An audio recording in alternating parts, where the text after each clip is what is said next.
When I was a kid, I never really paid much attention to what was going on in church.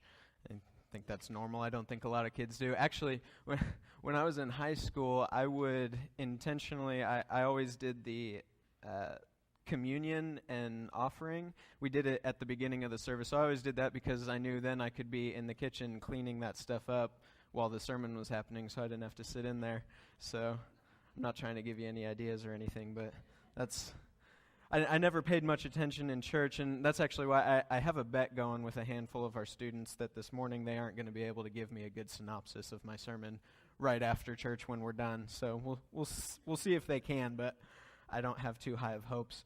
But in college, I did start paying a little bit more attention to the types of things that we would say in church and how the church year tends to move, how it's kind of centered around a few major moments in the year, and how much we talk about things like hope and restoration and death to life and broken things being made new. And like Easter wasn't very long ago, right? These were the things that we were celebrating or were supposed to be celebrating. We talk about them often.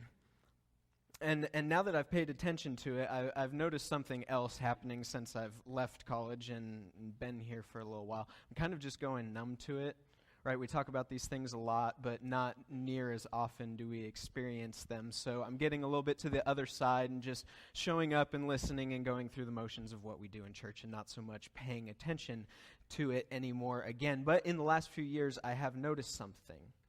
All right, we talk a lot about redemption and hope and healing, yet so often here we stand 1 month removed from Easter, and we don't have any more hope or anticipation of powerful movement from God in our lives than we did a month ago. Why is that?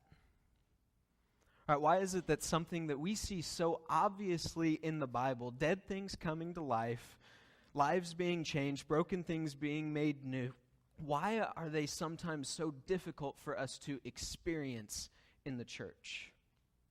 And that's the big question I kind of want to wrestle with together this morning. So let me frame it up this way.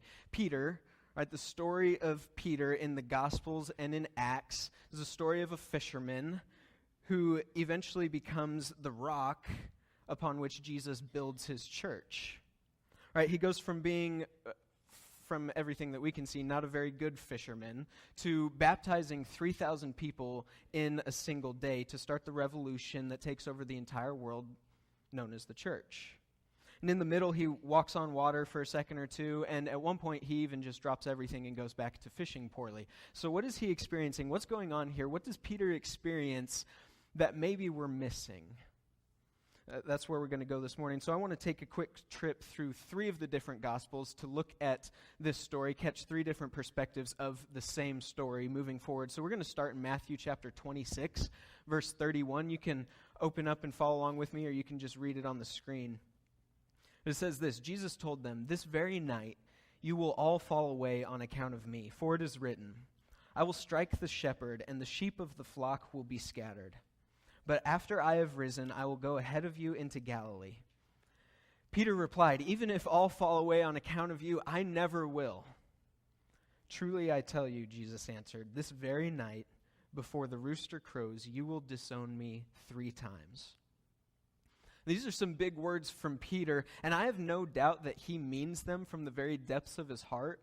But when Jesus doesn't live up to expectations, when Jesus doesn't do what he was thinking Jesus was going to do, something changes in Peter. And let's jump over and continue the story in Luke chapter 22. We're going to pick it up in verse 56. It says, "A servant girl saw him seated there in the firelight. She looked closely at him and said, 'This man was with him,' but he denied it. 'Woman, I don't know him,' he said. A little later, someone else saw him and said, 'You are also one of them.' 'Man, I am not,' Peter replied. About an hour later, another asserted, 'Certainly this fellow was with him, for he is a Galilean.' Peter replied, 'Man, I don't know what you're talking about.' Just as he was speaking, the rooster crowed. And the Lord turned and looked straight at Peter." Can you sit in that for just a second? Then Peter remembered the word the Lord had spoken to him. "Before the rooster crows today, you will disown me 3 times." My guess is that one way or another, this story can feel a little bit familiar to everyone in this room. Peter's not alone in this moment. We have all sat in this exact place. I promise I will never do this. Here we sit, I just did it. Or if you're anything like me, I promise I will never, ever do this. Here we are, I just did it again, and again, and again, and again. So Peter weeps, right? Why is Peter crying here? The obvious answer is because of what he had just done, but I think there's a lot more to it than that, and this lot more to it piece is so big that if we continue to miss this piece, then you and I are going to continue missing out on the life that we are looking for, the people that God created us to be, the thing that Satan is terrified of. We have to get this. If we want more hope, if we want to have a more powerful life, we have to get this, that consequences are obvious, but conclusions are not. And that statement won't make a lot of sense until we unpack it a little bit. But in moments like these, the consequences are usually pretty obvious and usually pretty immediate. But the conclusions that we are reaching, the things that we start to believe about ourselves in these moments, are not very clear. I don't question that Peter is weeping because of what he just did, but I think there's a lot more going on here under the surface that we don't see, we don't necessarily read, and I don't think maybe even Peter sees in this moment. It's this, just as damaging to Peter's life and his story long term is not just what he had done, but the way that he now sees himself because of what he had just done. We don't talk about this stuff enough in church. When I was in high school, I was on the basketball team. And I think it was my sophomore year. I remember preseason getting called into the coach's office and being told that I was going to get to play varsity this year. Toss me my shiny varsity jersey because the varsity people get to wear the nicer jerseys, right? So I remember that. And I remember 3 games into the season getting called into his office again and being told that I was going to move into the starting lineup, starting with this very next game. Remember how excited I was about this. And I have to tell you about this coach. This guy was really old. Like, he was coaching basketball back before there were size divisions in school, so no 1A, no 5A. He actually took a rural school in Colorado with 7 players, not 7 varsity players, 7 players to the state championship game against a Denver school. It's like the movie Hoosiers. They'll probably make a movie about him someday. We had a tremendous amount of respect for this man. They lost that game. That doesn't matter. We had a tremendous amount of respect for this man. This was my coach. So being told by him these 4 amazing words, I believe in you, and that had an immense impact on me as a young kid. So we get to this game against Hanover High School, my very first varsity start. And we were not warned about this one particular player on the team. He wasn't very good. None of them were. I think that's why this was my first start. We won like 70-15 or something like that. I don't know. I just made that up. And the point is they were really bad. But this kid, he had already been in fights either during or immediately after every game up until that point that season. He didn't get to, I'm pretty sure he got kicked off the team right after our game or maybe the game after that. He didn't get to finish. He stood about this tall. He had a fuse. I don't know. He would get upset. He would say things. He would start fights. So anyway, we get to this game, and guess who he's matched up against? Yeah, of course. That's the way that it would happen. But we did not get into a fight. I will say that. So before I finish this story, just remember that. I actually held it in better than anybody else he had played up against that so far that year. So yeah, that is important.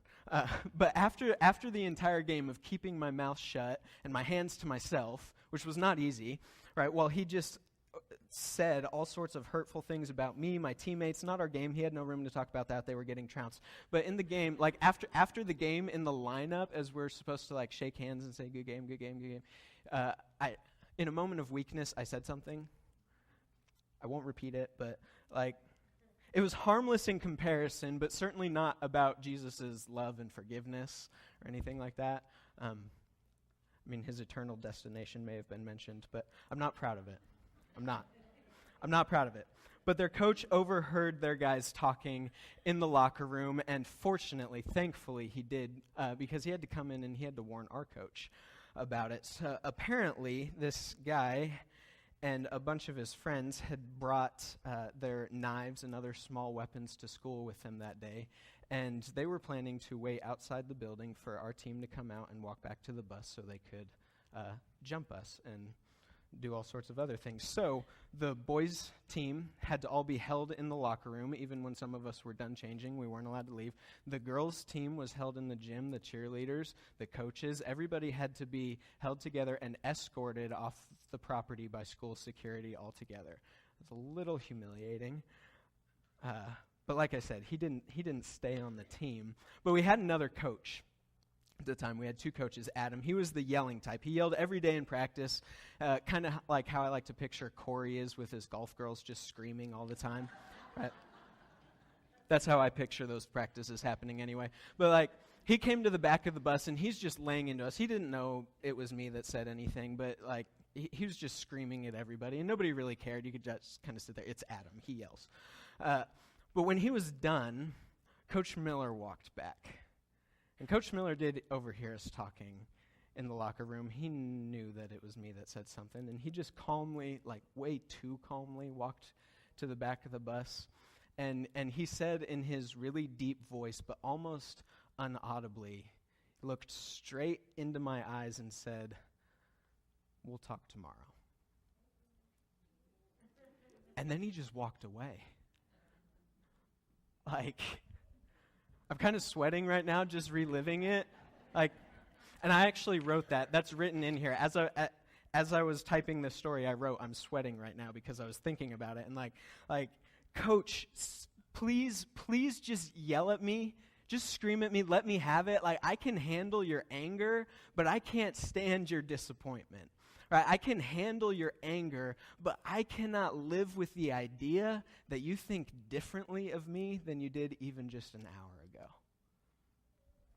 Now, what happens in these moments when we really screw it up or when something really screwed up happens to us, we get so lost in the consequences, in the busyness of dealing with the aftermath, that we miss the conclusions that start to form. That's why it doesn't matter in the context of what we're talking about today. It doesn't matter if it's something you did or something that has been done to you. All hurt in our stories leaves us in the same place.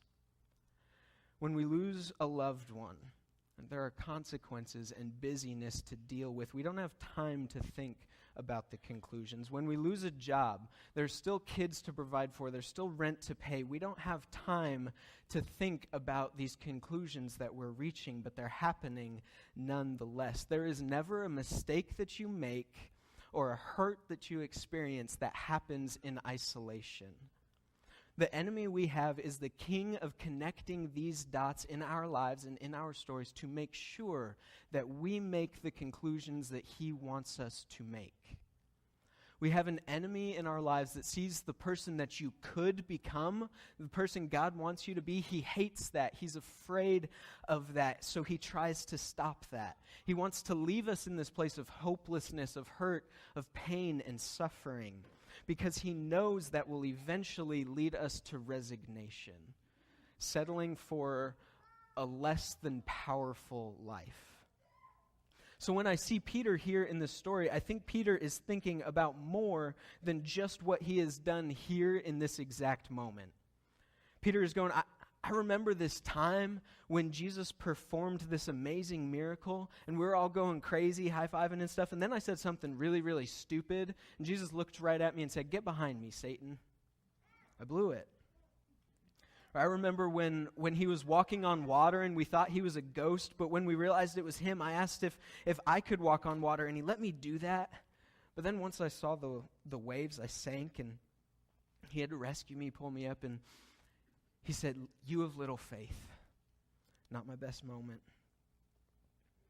And then I cut off that guy's ear, which I still thought was awesome, but Jesus just picked it up, and he put it back on, and he said, "No, Peter, this is not how we're going to do things."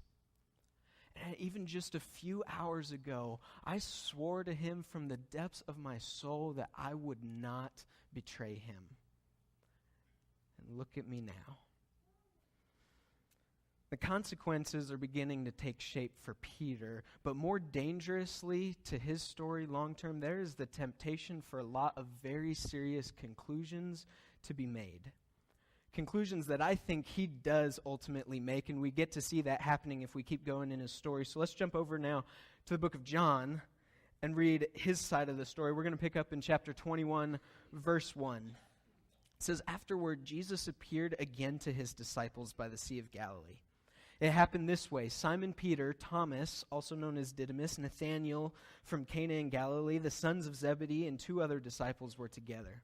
'I'm going out to fish,' Simon Peter told them. And they said, 'We'll go with you.' So they went out and got into the boat, but at night they had caught nothing.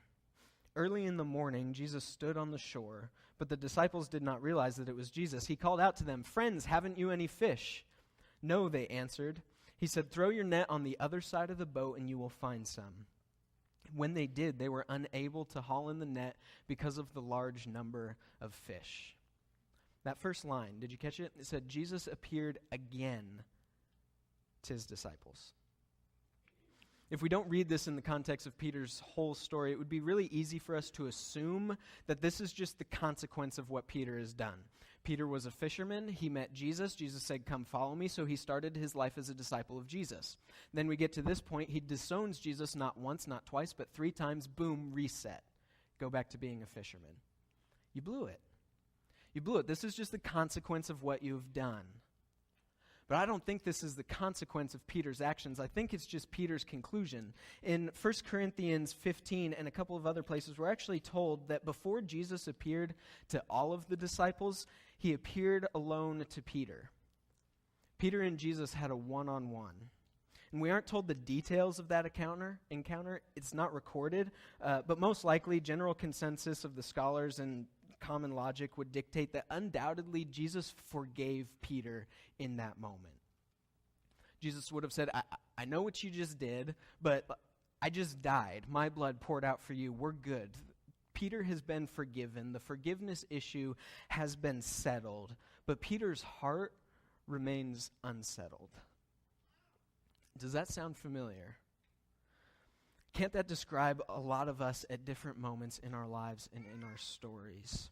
I think the road Peter is walking on is the same one a lot of us are on most of the time without even realizing it, which is why I think it's so important for us to talk about it. But what do you do? What do you do with all of this stuff in your life and story?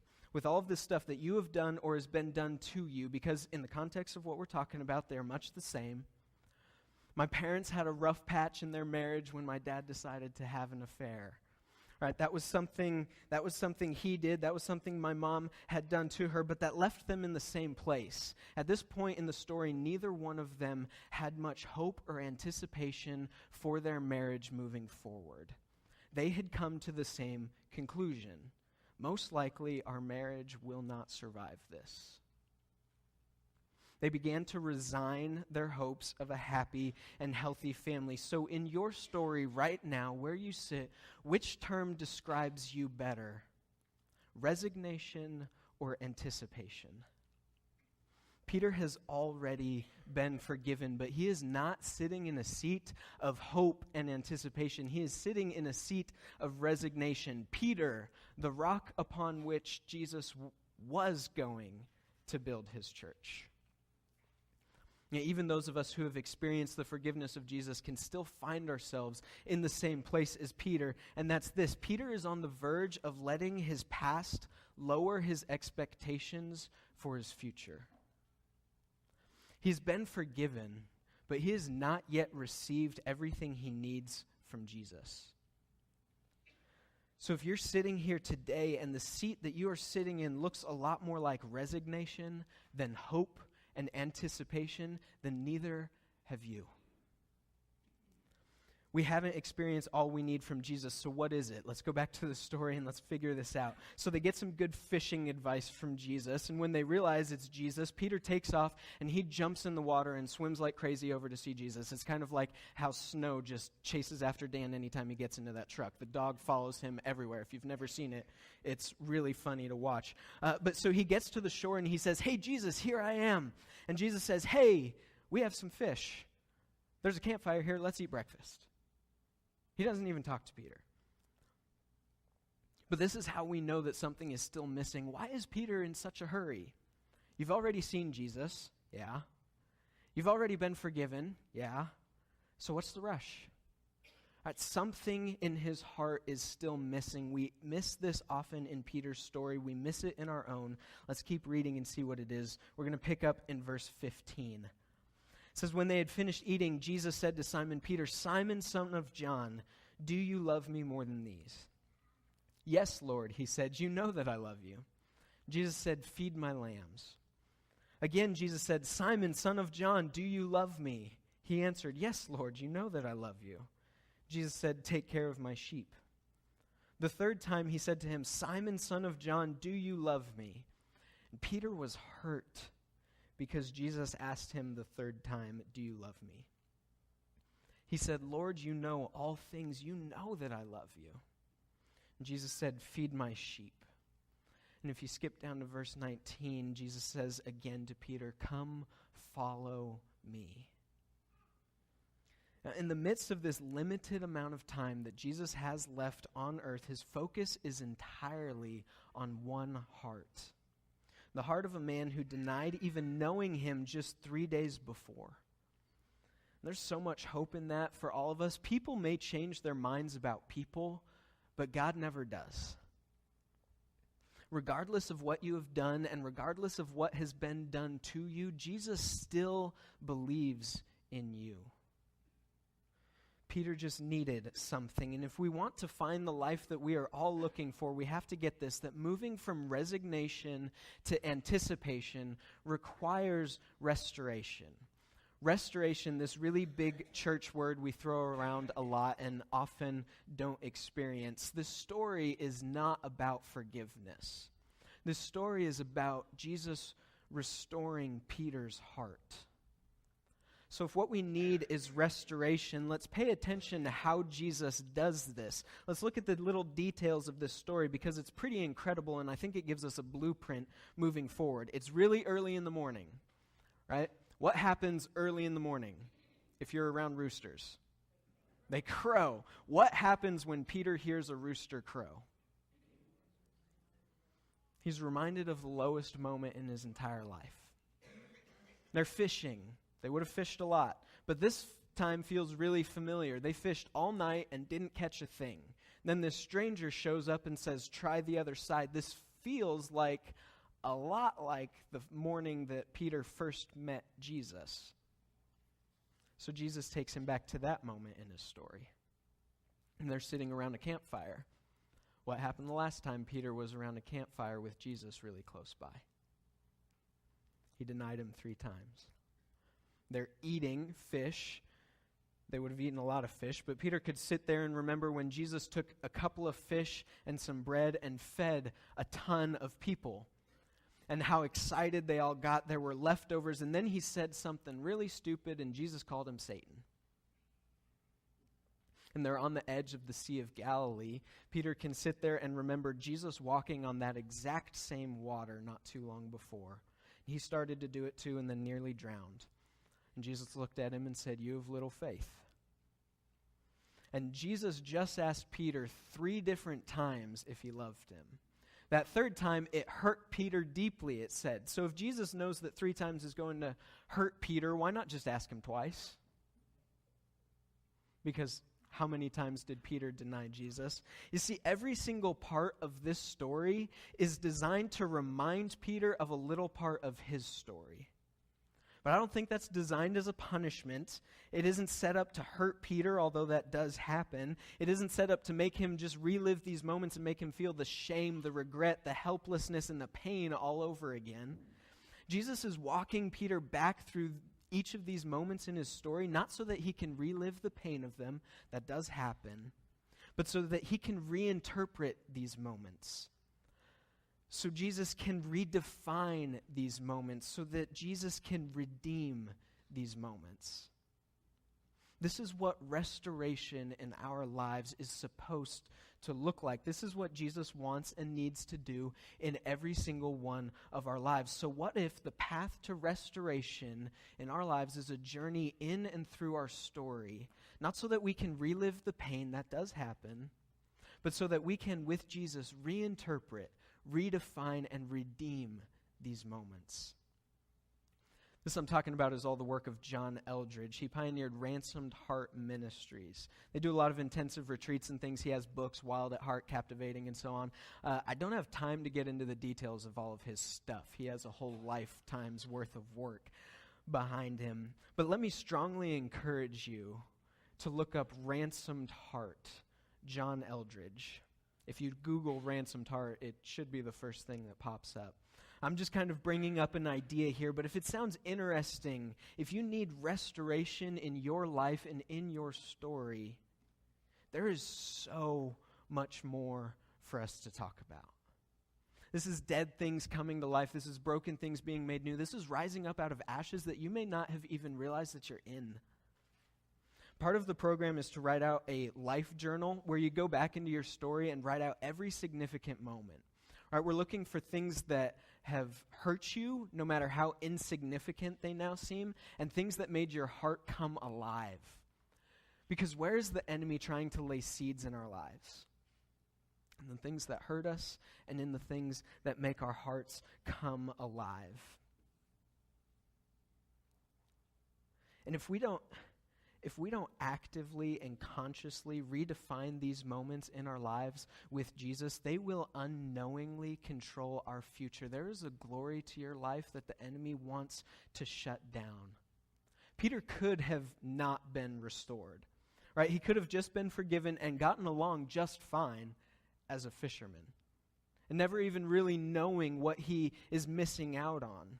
And we talk about this often in our culture, just moving on and getting over things, pulling ourselves up by our own bootstraps and simply moving past the pain in our stories, getting over it, moving past the moments that make our hearts come alive. You can do that. You can live pretty well that way. But all it does is completely remove you from the driver's seat of deciding how these moments will impact and define your future, because they do, one way or another. But we have to stop allowing these things that we have done and the things that have been done to us to define our lives. We have to deal with these things and the consequences as they come. But more so, we have to dig in and change the conclusions that we have made as a result. So what are you doing with all of that stuff in your life and in your story? So the truth for most of us, most of the time, is nothing. Which means we don't even realize how these things are steering our lives. Forgiveness is immediate. Right? Most of us in here this morning aren't looking for forgiveness. That is the start of the journey. And if you haven't experienced forgiveness from Jesus, that's what we need to talk about right now, because that's the beginning of the journey. But forgiveness is immediate. Restoration takes time. I'm on a journey right now, and I continue to learn more and more about it every single day. It keeps getting better and better. And you know, as sweet as those 4 words were to hear from my coach, I believe in you, you know what was even sweeter?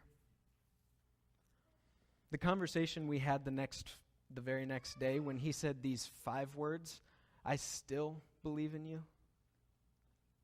People may change their mind about people, but God never will. God wanted Peter to be the rock upon which he was going to build his church. And here's the beautiful truth for all of us.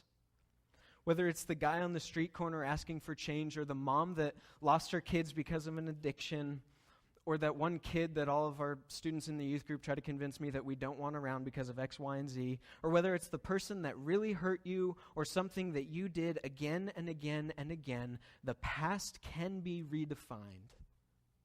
And your heart can be restored, and the story isn't over. Will you pray with me?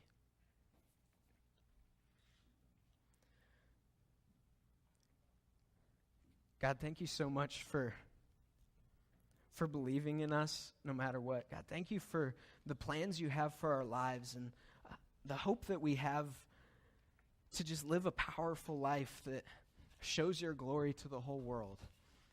God, I'm so grateful for people that you've worked through in powerful ways like John Eldridge, who can help us to find these things in our story, help us to work through these things in our story. God, I ask that you give all of us the courage to look back through our lives and to walk through these things, these moments that have hurt us, these moments that have excited us. And God, I ask that you step in our stories with us and help us to redefine them, reinterpret them, and redeem them. We love you so much. It's in your name that we pray. Amen.